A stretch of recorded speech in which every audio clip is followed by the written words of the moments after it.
Hello BookTube. For my second tag today, I'm going to be doing the financial book tag by David Murphy. And I will link his original video down below. It is fantastic and I urge everybody to watch it. And these are some very interesting questions.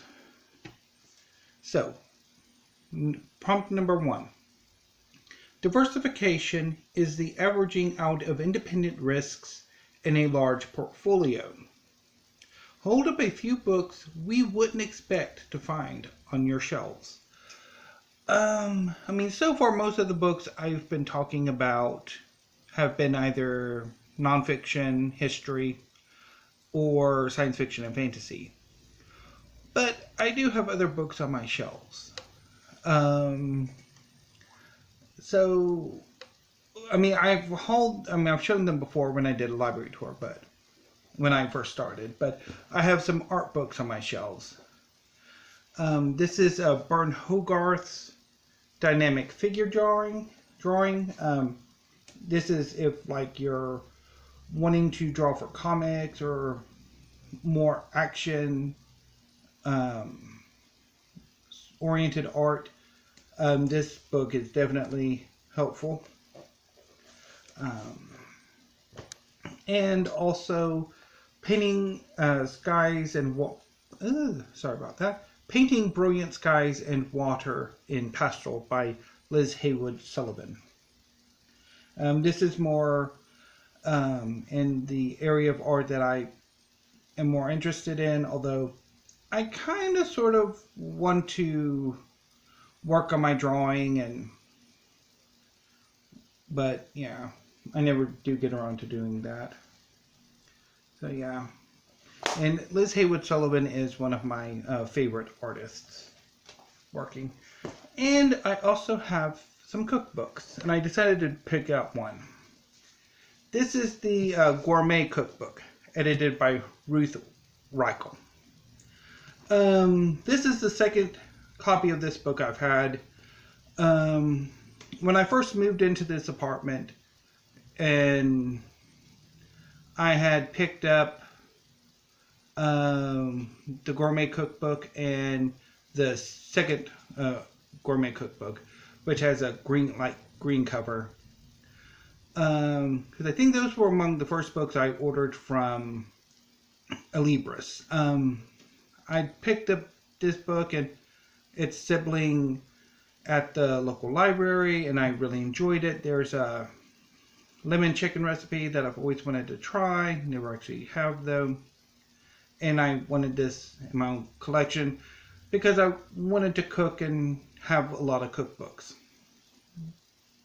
And then I ended up running out of space when we first moved in here, so I had to give up some books, and the books that were on the chopping block were my cookbooks. So the Gourmet Cookbook, the other Gourmet Cookbook, and a Japanese cookbook all ended up being traded into Golden's Book Exchange for store credit. And I have, in the year since, deeply regretted giving up those cookbooks. Anyway, I have that one. I want to get the other Gourmet Cookbook, and eventually the Japanese cookbook, which I'm blanking on the name right now. I think it's like Japanese Cooking, a Simple Art. Okay, so question number 2. Past results are not indicative of future outcomes. Tell us about a book or author you disliked or were indifferent about on first reading, but gave a second chance and ended up liking. I'm going to go with The Blood Print by Asma Zahnat Khan. When I first read this book about 2 years ago, I didn't quite make it midway through the first chapter before I bailed. I came back to it about midway last year and gave it a second go, and I loved it. I thought it was amazing. So yeah, this is definitely where first impressions may not always be the final word on how you think about a book. Prompt number 3. The effect of earning interest on interest is known as compound interest. Name a book that has aged remarkably well, or a book that gets better each time you read it. I'm going to go with 2. Catherine Valenti's Radiance, which I've talked about ad nauseum on this channel. And I think I've read it twice, and each time I think it's improved. I might actually go and read it a third time sometime later this year or early next year. And I would also say The Mirror Cracked and a Pocket Full of Rye by Agatha Christie. I told you I had several of these omnibuses. Yeah. Prompt number 4. A firm's current ratio is the ratio of current assets to current liabilities. So ratio of 1 means current assets equals current liabilities. If current assets are the books in your library you have read, and current liabilities are the books you have not read, is your current ratio above, below, or equal to 1? It is quite below 1, I would say. I mean, I haven't actually gone through my collection and gone with, I've read this book, I haven't read this book, I've read this one. I would say it's probably well below 1. I really need to make a commitment to read the books I have. And I guess one of the very few bright sides of the current crisis, I can have more time to read the books I currently own compared to like going to the library and getting some more, since they are closed until the last week of March.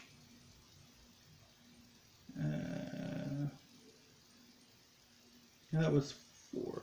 Prompt number 5. Familiarity bias is the tendency of investors to favor investments in companies they are familiar with. What is a book you go back to out of familiarity? I've actually done that. Not necessarily investing actual money, but when I was in 6th grade, we did some kind of something or other with like stocks, and I went with some kind of airline and Texas Instruments, because the calculators were provided in school were made by Texas Instruments. Excuse me. Okay, so familiarity. Wait.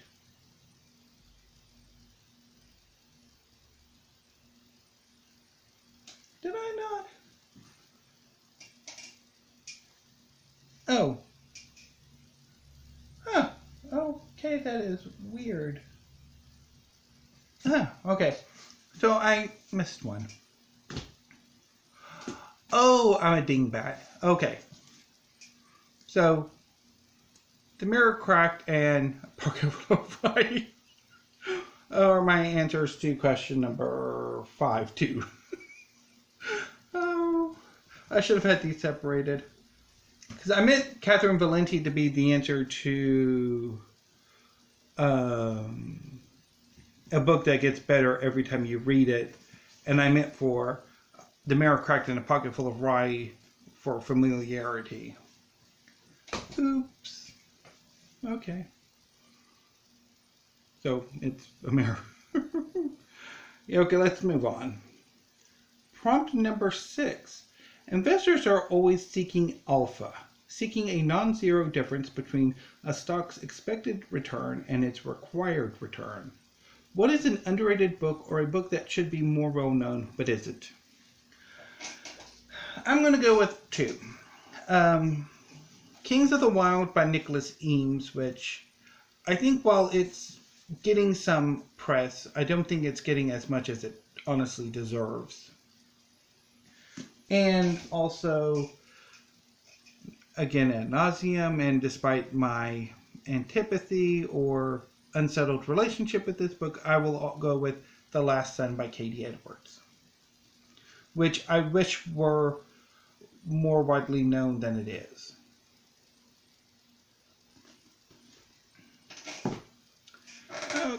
Okay, prompt number 7. A derivative is a security, the payoff of which depends solely on the prices of other marketed assets. Tell us about a book you thought was derivative. Again, I have 2.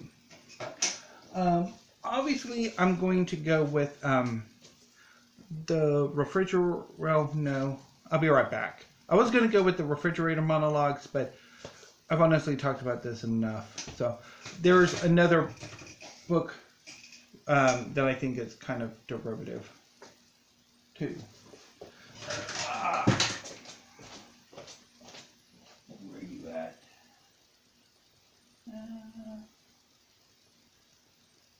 Oh yeah.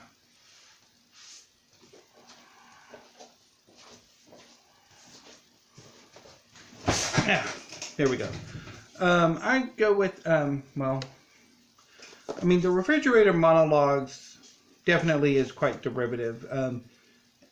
If you know much about comic books, you should be able to figure out the stories and characters Valenti's drawing on.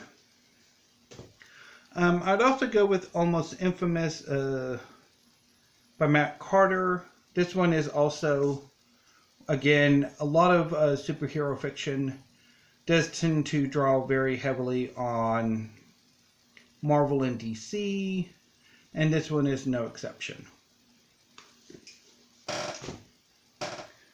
And finally, and this is a case of a book that is quite derivative that I actually like. I'm not a huge fan of the refrigerator monologues, and I need to give Almost Infamous another read. But a book that is quite derivative that I actually really like is Peter McLean's Priest of Bones, which is basically a fantasy version of Peaky Blinders. I mean, this book very strongly calls back to Peaky Blinders. But I mean, I really, really enjoy it, so yeah. Okay. Moving on to prompt number 8. A share repurchase is when a company uses cash to buy back its own stock. Tell us about a book you own too many copies of. I don't really own multiple copies of books. I only have I think 3 instances of owning 2 different copies of a book. And they're all generally, I have them in an omnibus edition, and then I have other individual copies. So the one I'll show you is this is the Three of Swords by Fritz Leiber. I picked it up from the Friends of the Library book sale at this past November, and it includes Swords and Deviltry, Swords Against Death, and Swords in the Mist.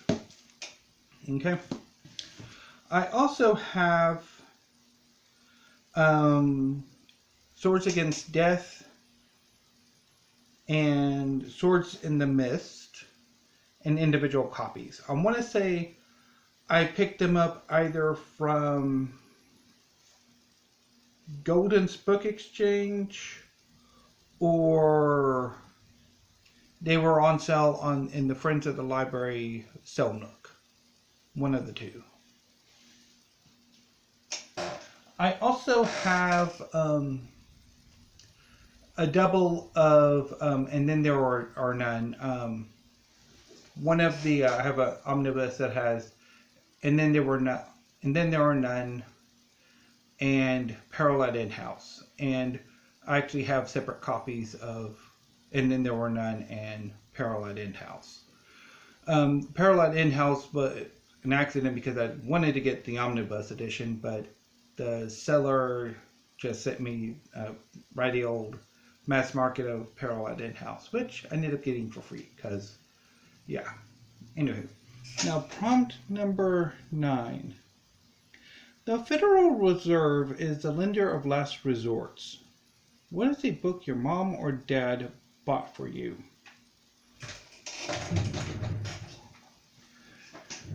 I have to go quite a ways back for that because it has been a significant amount of time since my mom or my dad, well, my mom, bought me some books. So I'm going back to some of the books I've had since I was in high school. Mysterious Skin by Scott Hine. This came out in the mid-90s. It's about 2 eventually teenagers who were abused by their Little League coach. And their divergent paths. One becomes a hustler and the other one believes he was abducted by aliens. And eventually they come together and bond over what happened to them. After some more deeply traumatic incidents. And another book is Dream Boy by Jim Grimsley, which is set in the 50s or 60s, I want to say, maybe 70s. That's about 2 young men who kind of eventually develop an attraction and relationship. Very good book, I think. Well, both of them are. Although it has been forever since I've read them. I really need to, I think at some point when I have some free time, go back and reread them. So anyway. And finally, prompt number 10. Tag people. But David Murphy gets it if you don't. So I'm going to tag anybody who's not done this tag and would like to. Consider yourselves tagged. But if you would like me to personally tag you, let me know down in the comments and I'll try to do a more personalized tagging the next time I do a tag. But until then, BookTube, this tag has been quite a lot of fun, and I will see you maybe tomorrow with another video. And until then, stay safe and have a great day.